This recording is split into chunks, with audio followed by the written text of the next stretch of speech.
सबको नमस्कार। दिल्ली में कल रात को 12 बजे तक 6,923 टोटल कोरोना के केस पाए गए हैं।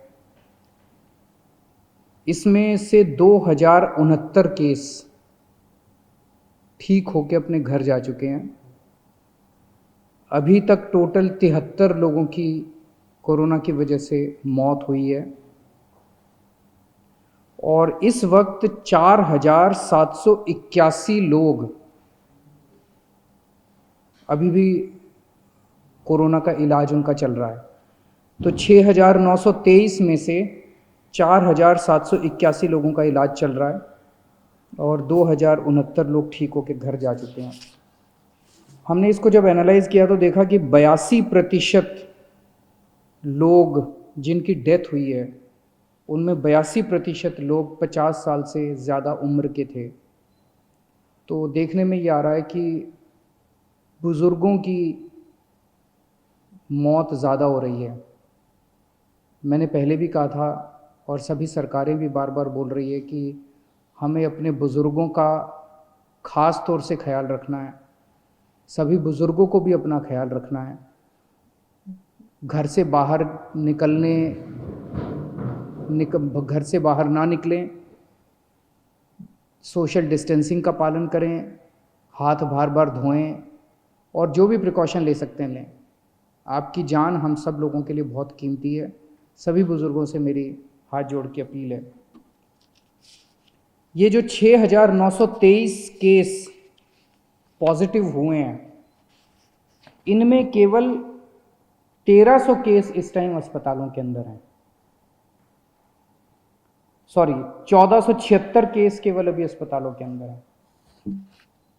लगभग मोटे मोटे तौर पे 7,000 केस मान लेते हैं पॉजिटिव हुए। 7,000 में से 1,500 के करीब केस जो हैं वो अस्पतालों के अंदर हैं। बाकी सारे केसेस या तो माइल्ड सिम्टम्स हैं और या एसिम्टोमेटिक हैं। और ये 1,500 केस जो अस्पतालों में हैं, इनमें भी 91 केस ऐसे हैं जो आईसीयू में हैं और 27 केस ऐसे हैं जो वेंटिलेटर पे हैं। इनफैक्ट जो सीरियस केस हैं, एक एक केस पे मैं रोज़ नज़र रखता हूँ, रोज़ उनका पता करता हूँ कि क्या उनको कैसे बचाया जाए।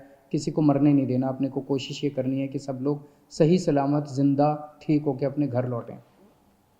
तो हम ये देख रहे हैं कि अधिकतर केस जो है वो माइल्ड या एसिम्टोमेटिक है। लगभग 75% के करीब केसेस एसिम्टोमेटिक या माइल्ड केसेस हैं।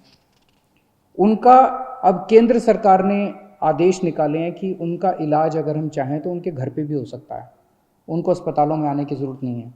उसका अब हम लोगों ने इंतज़ाम किया है। जो लोग एसिम्टोमेटिक होते हैं, जो लोग माइल्ड सिम्टम वाले होते हैं, जिनको थोड़ा सा बुखार है, थोड़ा सा खांसी है, ज़्यादा दिक्कत नहीं है, उन सब लोगों के घर पे इलाज का हमने इंतज़ाम किया है।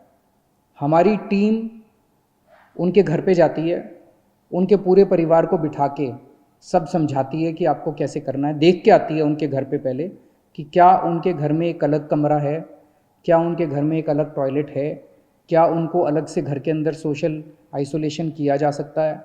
अगर उनके घर में ये सुविधाएं हैं तो फिर उस मरीज को अपने घर में ही उसका इलाज करने की इजाज़त दी जाती है। इसमें इलाज तो है ही नहीं कोरोना में, तो वो अपने घर में ही आइसोलेट हो जाते हैं। डेली हमारी टीम की तरफ से उनको फ़ोन जाता है, लगातार उनके टच में रहते हैं, उनको फ़ोन नंबर दे दिया जाता है। अगर उनको किसी भी तरह की तकलीफ़ हो तो वो हमसे संपर्क में रह सकते हैं।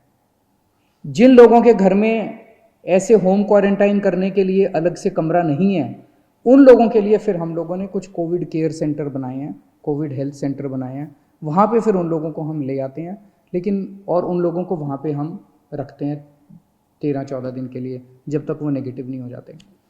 तो ऐसे कम लोग हैं जो कि सीरियस हैं और ऐसे बहुत कम लोग हैं जो कि जिनकी डेथ हो रही है। एम्बुलेंसेस की थोड़ी दिक्कत हो रही थी। मुझे ये बताया गया था कि कुछ लोगों को फ़ोन करने के बाद एम्बुलेंस के लिए कुछ घंटे इंतज़ार करना पड़ रहा है।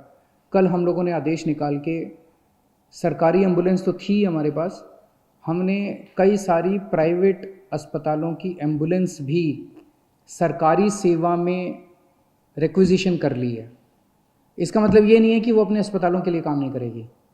जो एम्बुलेंस प्राइवेट में थी और जो एम्बुलेंस प्राइवेट अस्पतालों की थी वो वहाँ काम करती रहेंगी, लेकिन अगर उनको फ़ोन जाता है और कोई ड्यूटी सरकारी दी जाती है तो उनको वो सरकारी ड्यूटी भी करनी पड़ेगी। ये आदेश निकाल दिए गए हैं। तो इससे मुझे उम्मीद है, अब कई एम्बुलेंस हो गई हैं, इससे मुझे उम्मीद है, कल काफ़ी सारी प्राइवेट एम्बुलेंसेस रिक्विजिशन की गई हैं दिल्ली के अंदर, इससे मुझे उम्मीद है कि एम्बुलेंस की दिक्कत अब ख़त्म हो जानी चाहिए। हमारे बहुत सारे ये जो कोविड की लड़ाई है, ये लड़ाई हमारे डॉक्टर्स लड़ रहे हैं, हमारे नर्सेज लड़ रहे हैं, पुलिस के लोग लड़ रहे हैं, सिविल डिफेंस वॉलंटियर्स लड़ रहे हैं, हमारे बहुत सारे टीचर्स हैं जो लगे हुए हैं, हमारे बहुत सारे आंगनवाड़ी वाले, आशा वर्कर्स हैं, बहुत सारे और बहुत सारे लोग हैं जो फ्रंट लाइन पे लड़ रहे हैं और वो अपनी एक तरह से मेहनत कर रहे हैं, जान जोखिम में डाल रहे हैं। हमारा फ़र्ज़ बनता है कि इनके लिए हम जो कुछ कर सकते हैं करें, और अभी तक कर भी रहे हैं हम लोग। दिल्ली सरकार उसके बारे में बहुत संवेदनशील है और समय समय पे जो भी हो सकता है हम करते हैं। कल हमने आदेश निकाला था कि हमारा Rajiv Gandhi super speciality hospital, जिसको कोविड हॉस्पिटल हमने डिक्लेयर किया है, उसके साथ हम लोगों ने 2-3 5 स्टार होटल्स अटैच कर दिए हैं। एक तरह से वो होटल्स भी अस्पताल का हिस्सा बन गए हैं, अस्पताल ने अपनी फैसिलिटीज़ उधर कर दी है। तो अगर कोई भी कोविड वॉरियर, कोई डॉक्टर, कोई नर्स, कोई टीचर, कोई सिविल डिफेंस वॉलंटियर, इस किस्म के हमारे लोग, अगर कोई भी कोविड वॉरियर बीमार पड़ता है, कोविड हो जाता है उसको, तो उसका इलाज करने के लिए हमने अच्छी व्यवस्था करने के लिए 5 स्टार होटल्स में उसकी व्यवस्था की है। बताइए क्या गलत किया? मुझे तो लगता है कि हमें करना चाहिए, उनके लिए जो कुछ भी कर सकते हैं करना चाहिए। वो रात दिन 24 घंटे हमारे लिए मेहनत कर रहे हैं, अपनी जान दांव पे लगा के कर रहे हैं। उनको कोविड हो सकता है, अगर उनको कोविड हो जाए तो उनको ठीक करने की जिम्मेदारी तो हमारी है ना, फिर पूरे समाज की है, पूरे देश की है। मुझे कल बहुत दुख हुआ जब हमने ऑर्डर पास किया तो विपक्ष के लोगों ने इस ऑर्डर का खूब मजाक उड़ाया, इसकी खूब क्रिटिसिज्म किया कि इन लोगों को स्पेशल सुविधाएं क्यों दी जा रही हैं। मैं आपसे पूछना चाहता हूं कि क्या हमारी कोविड से हमारी रक्षा करने वाले कोविड वॉरियर्स को स्पेशल सुविधाएं मिलनी चाहिए कि नहीं मिलनी चाहिए? बिल्कुल मिलनी चाहिए।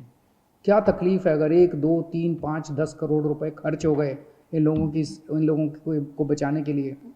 इसमें क्या गलत है? अगर हम 1 करोड़ रुपए कोविड से, अगर किसी भी कोरोना वॉरियर की डेथ होती है और अगर हम उसको 1 करोड़ रुपए दे दें, उसके परिवार को, उसको सम्मान राशि उसके परिवार को मरणोपरांत देते हैं, इसमें क्या दिक्कत है? अभी एक पुलिसमैन थे हमारे, अमित राणा जी, कुछ दिन पहले कोरोना की वजह से उनकी मौत हो गई। कोरोना से लड़ते लड़ते उनकी मौत हो गई। हमारी रक्षा कर रहे थे। उनके परिवार के लिए मैंने 1 करोड़ रुपए की सम्मान राशि का ऐलान किया। इसमें विपक्ष को क्यों तकलीफ है? मेरा सबसे यही निवेदन है कि ये टाइम राजनीति करने का नहीं है। ये टाइम सबको मिलके कोरोना से बचने के लिए हम क्या कर सकते हैं, देश के लिए क्या कर सकते हैं, समाज के लिए क्या कर सकते हैं, लोगों के लिए क्या कर सकते हैं, ये समय ये सोचने का है। मेरी सबसे निवेदन है कि राजनीतिक बयानबाजी ना करें, एक दूसरे की मदद करें, सरकारों की मदद करें, समाज की मदद करें और एक दूसरे का साथ दें।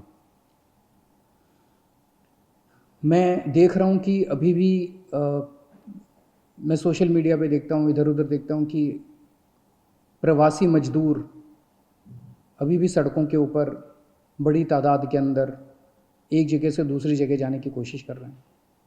और जब उनकी हालत देखते हैं, उनके मैं इंटरव्यूज़ पढ़ता हूँ, उनके बयान पढ़ता हूँ, कई कई दिनों तक चल रहे हैं, पैरों में छाले पड़ गए हैं, कई कई दिनों तक कुछ भी नहीं खाया, घर से जो रोटियां लेके चले थे वो रोटियां ख़त्म हो गई हैं, रास्ते में कोई मदद करने वाला नहीं है। कई लोगों ने अपने कंधे के ऊपर अपने बच्चों को बिठाया होता है। एक आदमी देखा जो अपनी बूढ़ी माँ को अपने गोद में लेके पता नहीं कितने किलोमीटर चल चुका था। बहुत तकलीफ़ होती है। ऐसे लगता है जैसे पूरा का पूरा सिस्टम फेल हो गया, ऐसे लगता है कि हम सारी सरकारें जैसे फेल हो गई हैं। मेरी सब लोगों से निवेदन है, दिल्ली के रहने वाले सब लोगों से निवेदन है कि आपको बिल्कुल चिंता करने की ज़रूरत नहीं है। जो लोग दिल्ली में दूसरे राज्यों के ऐसे हैं जो फंसे हुए हैं और जो जाना चाहते हैं, हम उनका इंतज़ाम कर रहे हैं। अभी तक हमने आपके खाने और रहने का इंतज़ाम किया हुआ था।